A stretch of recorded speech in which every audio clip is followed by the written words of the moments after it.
Yes, Mr. Would you President. like to start with him? Yes. All right, Senator Aquino, go ahead. Thank you, Mr. President. Mr. President, earlier we had an EDCOM meeting regarding the 10-year education plan. And in one of the main areas of discussion was the feeding program. And lumalabas po na yung feeding program hindi lang sa mga eskwelahan, kundi pati rin sa mga daycare center. At yung nangangasiwa po doon ay DSWD. And that's the premise of my amendment, Mr. President. And the lady from Antique has said that she would accept this amendment. So on section 2, page 3, line 2. Page 3, line 2. Yes, Mr. President. Sid. I move to include DSWD, comma, DOH after DepEd, comma. Yes, the amendment is accepted. Thank you. After CHED. Or after check. Yes, so it will be inclusive in the CHED, DSWD, DOH, and TESDA, comma. Yes, Mr. President. And what does the sponsor say? Yes, we accept. Any objection? Hearing none, accepted. Thank you, Mr. President. We thank Senator Aquino for this. May I introduce, Mr. President, my proposed individual amendments on page 1, line 13. Delete entire text in paragraph G. Rephrase it to read as follows. Provide strategic direction in the development of policy reforms related to the alignment of curricula, pedagogies, and assessment systems with globally recognized benchmarks and utilization of measurable learning outcomes to ensure that the quality of Philippine education, both public and private, meets international standards. Semicolon. Therefore, removing the entire letter G and replacing it with that. Yes, Mr. President. Any objection? Hearing none, accepted. Thank you. On page Approved. line 6, paragraph H, delete the phrase determine end. In lieu thereof, insert the phrase develop long-term and sustainable solutions to. Paragraph H shall now be read as follows. Develop long-term and sustainable solutions to address challenges and gaps in school infrastructure, learning resources, and the qualification, training, and professional development of teachers and school leaders to provide safe, inclusive, and effective learning environments for all learners, semicolon, end. It proceeds. Any objection? Hearing none, the amendments approved. Thank you, Mr. President. On the title of the bill, delete the word duration. Are there no other amendments in the bill before we go to the title? No other amendments. No further amendments from any of the members of the House. All right, so you may proceed with the title. On the title of the bill, delete the word duration, replace with the word term. The new title shall now read as follows: An act extending the term of the Second Congressional Commission on Education, amending for the Purpose Republic Act number 11899, otherwise known as the Second Congressional Commission on Education, EDCOM 2 Act. I Any submit. objection? Yes. Hearing none, the amendments approved. Mr. President, that is all for my individual amendments. We thank the body for their support, and I think all the members of the chamber wish to be co-authors of this very important measure. Yes.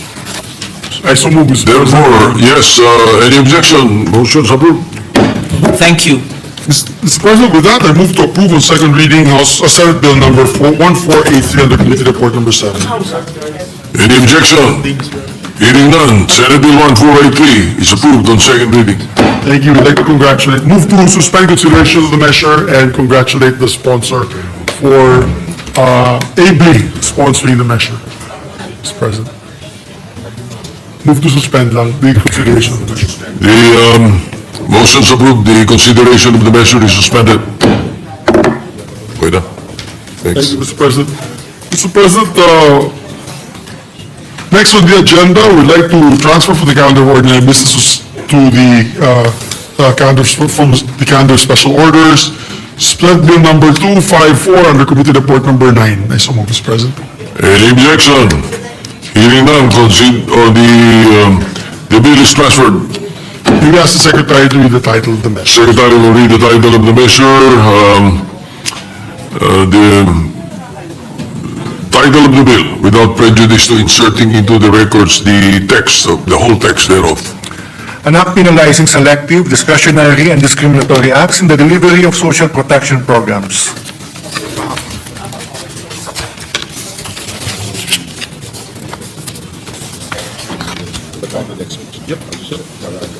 Thank you, Mr. President. Mr. President, to sponsor the measure, we'd like to recognize our distinguished colleague, Senator Erwin Tulfo, for his sponsorship speech. Senator Erwin Tulfo is recognized to sponsor the measure. Thank you, Mr. President. Thank you, Majority Leader. Mr. President, my dear colleagues, we stand before you today to sponsor and humbly seek your support for the passage of Senate Bill number 254 under Committee Report number 9, an act penalizing selective, discretionary, and discriminatory acts in the delivery of social protection programs. This is a measure that seeks to uphold one of the most fundamental values enshrined in our Constitution: equal access to government services, especially for the poor, the marginalized, and the most vulnerable in our society. Social protection programs, Mr. President, such as financial assistance, medical assistance, livelihood programs, and other relief assistance programs are lifelines for millions of Filipino families. And yet, time and time again, we hear reports and see evidence of these services being treated as political tool, Mr. President. In times of crises, bagyo, baha, pandemya, lindol, aid is supposed to come quickly, fairly, and without bias. But instead, Mr. President, my dear colleagues, we've seen disturbing patterns. Tanging mga taga-suporta lamang ng ilang politiko ang nakakatanggap ng ayuda. May mga pangalan na sinasadyang tanggalin sa listahan ng mga benepisyaryo dahil sa politikal na dahilan. O ang pamimigay ng ayuda ay nakabase sa pagiging kaalyado sa partido o sa personal na koneksyon. Ito po ay malinaw na abuso. At ito rin ay isang anyo na pamumulitika sa gitna ng kahirapan at kalamidad. Something that has no place in a government that calls itself democratic and just. These acts, Mr. President, betray the principles of public service and deepen inequality in our society. Hindi po dapat ginagawang personalan o palakasan system ang pagbibigay ng tulong mula sa pamahalaan. Public assistance must be needs-based, fair, and impartial. Layunin po ng panukalang ito na siguraduhin walang Pilipino ang naiiwan at walang kapangyarihan na inaabuso. It doesn't matter kung ano ang kulay mo. Kung ikaw ay pula ng halalan, ang nanalo ay berde, dapat meron ka ring ayuda dahil kinakailangan mo.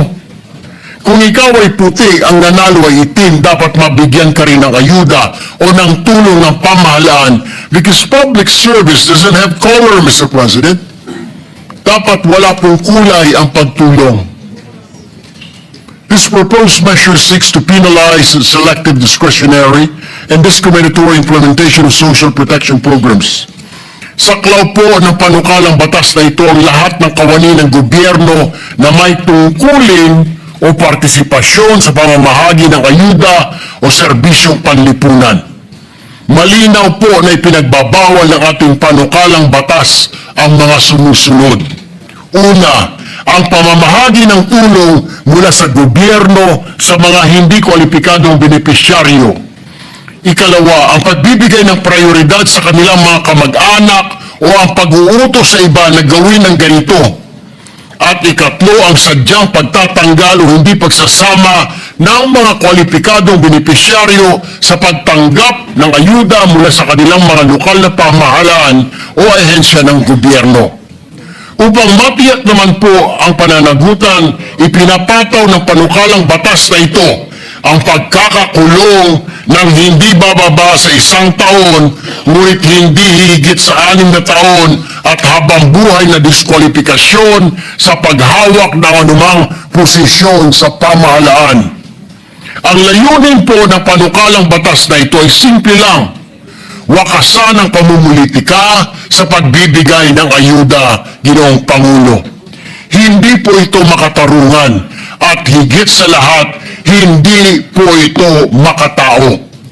When we allow politics, Mr. President, to seep into the distribution of social support, we distort the very purpose of government, which is to serve all, not just a chosen few. Let us build a culture of fairness, accountability, and dignity in governance. I humbly urge my colleagues to support the immediate passage of this measure to ensure that every Filipino, regardless of political color, race, or religion, is given the support they need when they needed it most. Maraming salamat po, Ginoong Pangulo.